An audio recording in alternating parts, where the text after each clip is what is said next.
And today, I recognize that there is a part of me that's a nobody. But you know what? It's okay. Well, get rid Yeah. of that part. Get rid of that part No, that no, you're a not, nobody. You are somebody, and you've no. got to No, start there's being. nothing to get rid of because Yeah. somebody doesn't exist without nobody. I So agree with you, Steve, and I think that there's a very important part of your personality that shines through, that's sort of humble. And one way perhaps you could describe it, if you if you believe in past lifetimes, is it may be a compensation for extreme arrogance.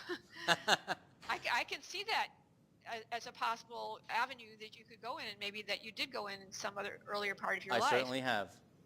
But there's a part of you that's really humble that I feel very moved by, that it doesn't sort of assert your personality, but is sort of very present.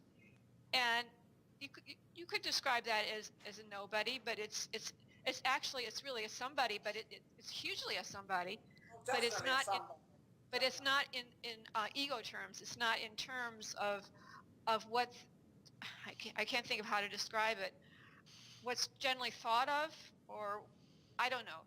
It's sort of a presence rather than an imposing.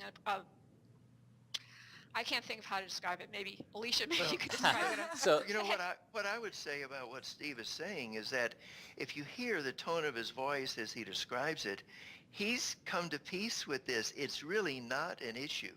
And I think that it's a matter of what we're identifying with. And we Yeah. can spend a lot of time analyzing how it happened when we were 2 or 3 and what it all means. But we need to move our identity more into the larger one. And when we're more established there, we can be at peace with whatever we uncover. And also Absolutely. to uncover it, we have to let it come into our consciousness. We have to allow the emotional content to be there. We have to feel it, and then we have to let go of it. So when I Absolutely. hear Steve say that, I don't see a problem at all. Okay. It's I just don't either. it's just a characteristic. And now he's moved on, and I bet you each one of us has something similar to describe in our own progress. Right. Absolutely, Jim. I completely agree. It's um,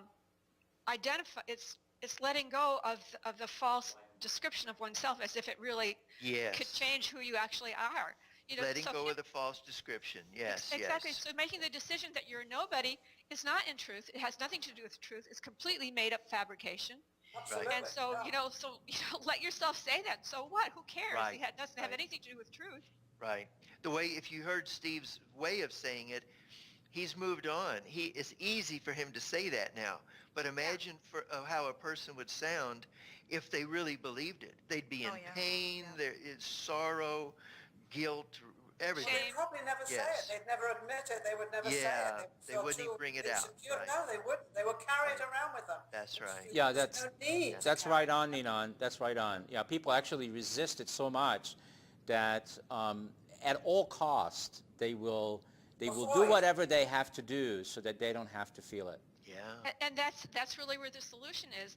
Are you avoiding what you really feel? Are you going the other direction? Are you trying to compensate for it? Or are you looking at square in the face? Because when you look at it square in the face, you find out that it's not true.